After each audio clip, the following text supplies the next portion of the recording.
he working his way up? Yeah. Let's hear it for Jeff Lines. Never done this before.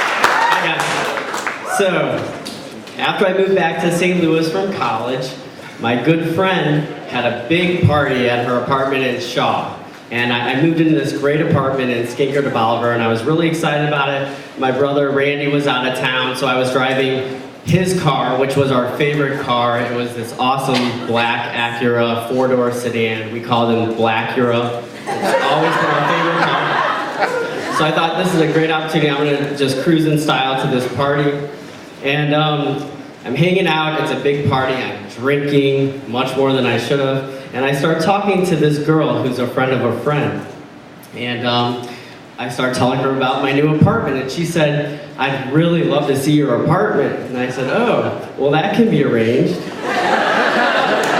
And against my better judgment, I decided it'd be a good idea. I said, why don't you follow me home? You can just, follow me, I'll drive home. And stupid idea, I don't condone drinking and driving, and I'll tell you what, well, you'll learn why in a second. So I'm cruising up Kings Highway, and I'm anxiously looking in my rearview mirror about every 5 seconds to make sure she's still behind me. I was, really excited. I thought this night is going to get great. It's going to be awesome. So, before Highway 40 closed for the overhaul, Kings Highway was kind of crazy, and it had like this weird median that was hard to see, and especially at 2 o'clock in the morning when you've been drinking. So I look at I glance in my rearview mirror, and all of a sudden I hit the median, I crash, and my car is total right in the median of Kings Highway at 2 in the morning. Run! And I'm like, oh fuck.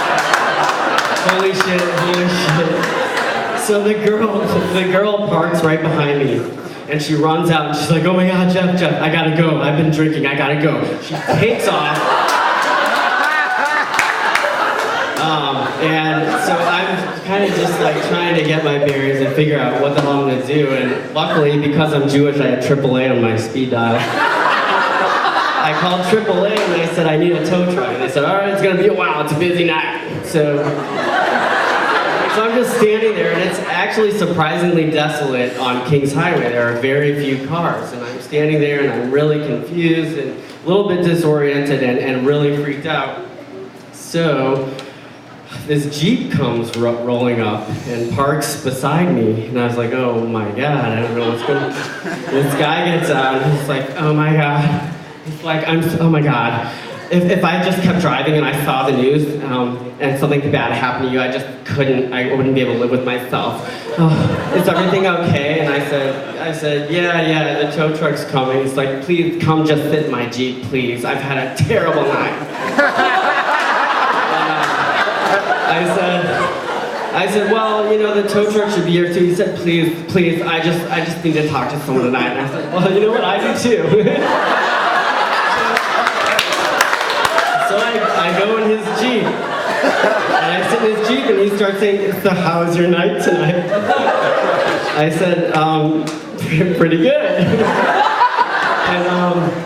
And he's like, well, mine sucked, because the complex is full of fucking assholes. And do you just want to bust out of here and just fuck it all? And I was like, well, it sounds great, but my car's sitting in the middle of Kings Highway, so I can't really do that.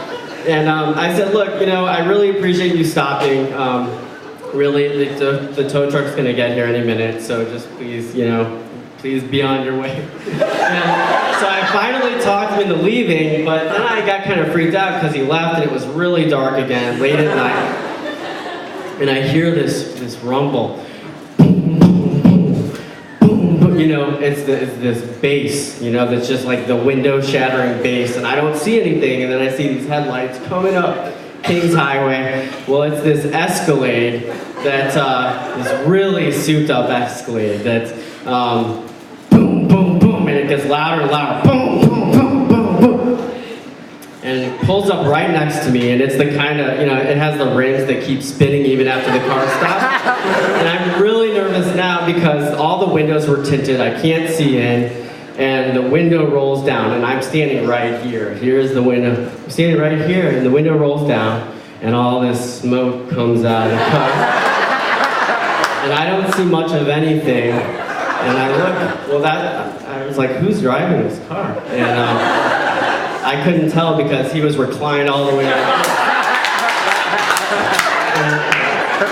I'm not sure why I was wearing sunglasses at 2:30 in the morning, but he was, and he was like, "Sup?" And I said, "Okay."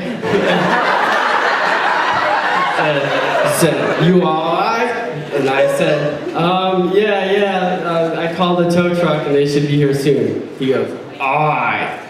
Rolls up the window, turns on the bass, and blasts his way down Kings Highway.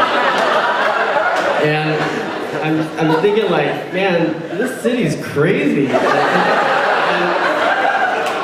And a few minutes later, luckily, it felt like hours, but it really wasn't that long. This tow truck pulls up, this old beat-up tow truck, and the guy's got a power mullet. It kind of looks like the state of Missouri.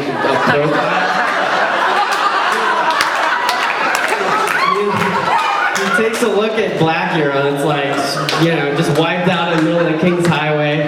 The antifreeze is dripping like blood through the street, and he's like, "Damn, man, you fucked that shit up!"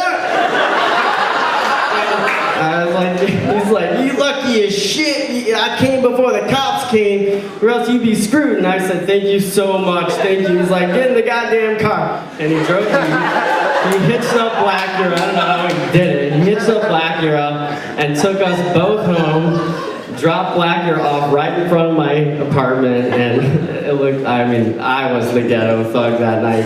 But I was just thinking, St. Louis was so awesome because these people had my back, and St. Louis, I got your back too. So.